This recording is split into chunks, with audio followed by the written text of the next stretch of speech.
बलिया समो मुर्दाबाद मुर्दाबाद मुर्दाबाद बलिया समो मुर्दाबाद मुर्दाबाद मुर्दाबाद बलिया के डॉक्टर होश में आओ बलिया के डॉक्टर होश में आओ बरसा अस्पताल मुर्दाबाद मुर्दाबाद मुर्दाबाद बरसा अस्पताल प्रशासन मुर्दाबाद मुर्दाबाद मुर्दाबाद। तो नमस्कार दोस्तों, मैं आपका पिंटू तलवार और इस वक्त मैं बैरिया तहसील के सोनबरसा हॉस्पिटल में हूँ, जहाँ पर सोशल मीडिया पर एक तेजी से वीडियो वायरल हो रहा है, जिसमें इसी परिसर में आप देख सकते हैं हमारे कैमरे के माध्यम से, इसी परिसर में यहाँ पर एक महिला बच्चे को जन्म देती है और कोई डॉक्टर तक नहीं मिल पाता है। इसका तमाम लोग ट्रोल कर रहे हैं सोशल मीडिया पर, और उसी का हकीकत जानने के लिए मैं आया हूँ सोनबरसा हॉस्पिटल में, जहाँ पर मैं देखा कि यहाँ पर तमाम पार्टी के नेता लोग धरने पर बैठे हुए हैं। और ये धरने पर सिर्फ इसलिए बैठे हुए हैं कि यहाँ पर जो डॉक्टर साहब हैं या जो स्वास्थ्य टीम है क्या कर रही थी उस समय रात में क्या कर रही थी कि बच्चे को वहाँ पर जन्म दी औरत और एक डॉक्टर तक उपलब्ध नहीं हुए। आइए हम जानते हैं यहाँ के लोगों से जो यहाँ पर धरने पर बैठे हुए हैं, उनकी क्या मांगे हैं और कब तक इनका धरना चलेगा, लेकर आइए। तो दोस्तों, अभी मैं जहाँ पर खड़ा हूँ और इसी धरने पर इस क्षेत्र के विधायक अंचल जी बैठे हुए हैं, हम इनसे भी जानेंगे कि क्या प्रकरण है और कब तक धरना चलेगा।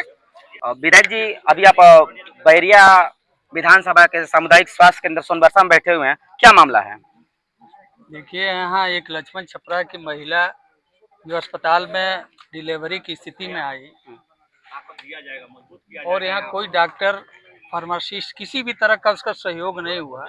यहाँ तक लेके जो महिला लेकर के आई वो कैसो उसको सड़क पर ही डिलीवरी कराई। ये बहुत निंदनीय चीज है। इस पर शासन प्रशासन के खिलाफ सख्त कार्रवाई होना चाहिए, इसलिए कि इतना बड़ा अस्पताल और आज यहाँ व्यवस्था नहीं है और डॉक्टर मौजूद नहीं रह रहा है, तो सारी जिम्मेदारी अधीक्षक की और उनके स्टाफ की, तो उनके खिलाफ कार्रवाई करना चाहिए। इसलिए कि ये इतनी व्यवस्था दूषित हो गई है, चरमरा गई है कि निश्चित उन लोगों के खिलाफ कार्रवाई होनी चाहिए। आपका धरना कब तक चलेगा और क्या मांगे हैं आप लोगों की? जो दोषी है उसके खिलाफ कार्रवाई हो, इसलिए कि शासन और प्रशासन दोनों की नाकामी साबित करता है कि यहाँ किसी भी तरह की व्यवस्था न हो पाना, सिर्फ सोनबरसा की नहीं बल्कि पूरा प्रदेश की स्वास्थ्य व्यवस्था एकदम चरमरा गई है। और स्वास्थ्य मंत्री तो इस कदर भ्रष्टाचार में लिप्त है कि उसकी कोई सीमा नहीं है।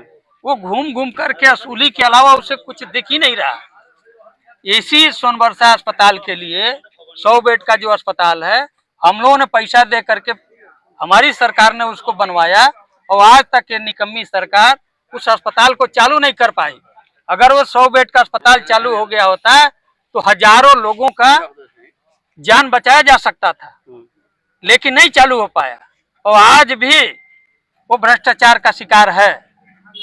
100 बेड का अस्पताल पूरे जनपद में कहीं नहीं है, लेकिन हमने रिक्वेस्ट किया माननीय अखिलेश यादव जी से, जब तत्कालीन मुख्यमंत्री थे, कि आए दिन एनएच पर एक्सीडेंट होते हैं और यहाँ के बाढ़ प्रभावित इलाके के भी पेशेंट आते और बलिया जाते जाते बनारस जाते जाते रास्ते में दम तोड़ देते हैं।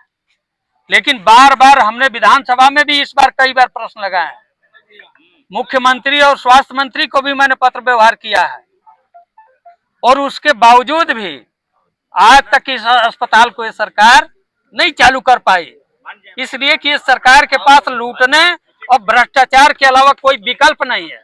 उनको आम जनता के दुख सुख से कोई लेना देना नहीं है। अगर आज ये घटनाएं घटी हैं तो कहीं न कहीं उसके लिए सरकार जिम्मेदार है, उसके लिए जिला प्रशासन जिम्मेदार है, उसके लिए स्वास्थ्य प्रशासन जिम्मेदार है और उन लोगों के खिलाफ कार्रवाई होना चाहिए।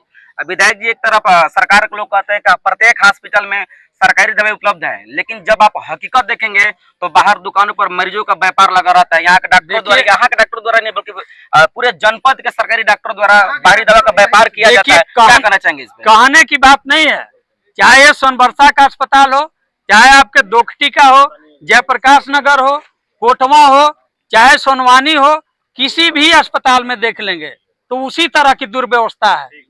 मनमाने ढंग से डॉक्टर हो चाहे कोई भी हो, प्राइवेट मेडिकल कॉलेजों के मेडिकल स्टोरों पे दवा के लिए पर्चियां भेज रहे हैं। ये एक दिन की नहीं, इसे शासन प्रशासन हर लोग वाकिफ हैं। लेकिन इतना होने के बाद भी अगर उनके खिलाफ कोई कार्रवाई नहीं होती है तो कहीं न कहीं सरकार की भी संलिप्तता साबित होती है। अगर संलिप्तता नहीं रहती तो सूचना देने के बाद उसके खिलाफ सख्त से सख्त कार्रवाई करती। सिर्फ सोनबरसा की बात नहीं है, यहाँ हर दल के लोग हैं, सत्ता पक्ष के भी हैं, विपक्ष के हैं। सरकार जिसकी है क्या वो नहीं देख रहा है? क्या दुश्वारियां क्या है अस्पतालों की?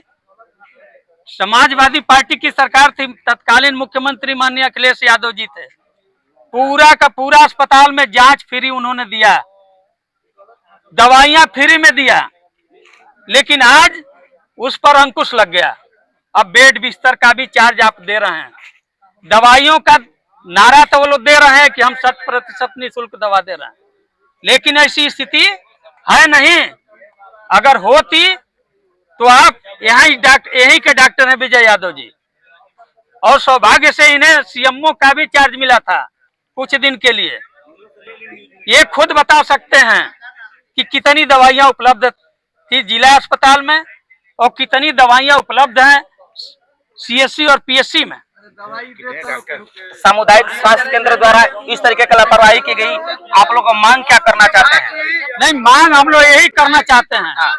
मांग रुके, आपको भी मौका दिया जाएगा चाचा जी, मौका दिया जाएगा। विधायक जी, आप बैरिया के सामुदायिक स्वास्थ्य केंद्र सोनबरसा में आज खड़े हैं, अभी सीएमओ साहब आए थे, क्या वार्तालाप हुआ आपका?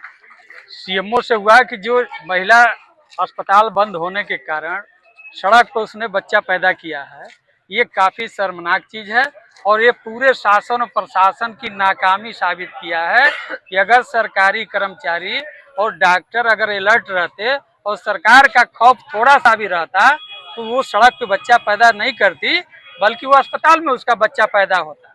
सोशल मीडिया पर जो वीडियो वायरल हो रहा है वो हॉस्पिटल परिसर का है, गेट का ही है। हाँ, यही है, यही। हाँ। तो गेट में जब ताला लगा रहेगा तो फिर महिला कैसे अपना इलाज कराने अंदर जाएगी? डॉक्टर पता नहीं था। ये इतना भ्रष्टाचार कभी नहीं रहा है, चाहे वो मुख्यमंत्री हो या चाहे स्वास्थ्य मंत्री हो, उनके भ्रष्टाचार का शिकार ये सोनबरसा अस्पताल हुआ। इसलिए कि हम लोग पत्र भी लिखे हैं, विधानसभा में क्वेश्चन भी लगाए हैं, और उसके बाद भी माननीय अखिलेश यादव जी हम लोग पिछले कार्यकाल में 100 बेड का अस्पताल दिए, आज तक वो अस्पताल चालू नहीं हो पाया। अगर 100 बेड का अस्पताल चालू होता तो लाखों लोगों का जान बचाया जा सकता था कोरोना से लेकर के आज तक। और आज ये जो सामुदायिक स्वास्थ्य केंद्र है, डॉक्टरों की ड्यूटी 20 की संख्या में है, 22 डॉक्टर तैनात है और इमरजेंसी सेवा में कोई डॉक्टर कार्य नहीं कर रहा है।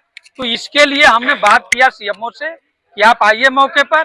सीएमओ आए भी, हमने उनसे कहे हैं कि जो भी ऑन ड्यूटी होगा, चाहे वो कर्मचारी हो या डॉक्टर हो, उसके खिलाफ सख्त से सख्त कार्रवाई कीजिए कि इस तरह की हरकत निकट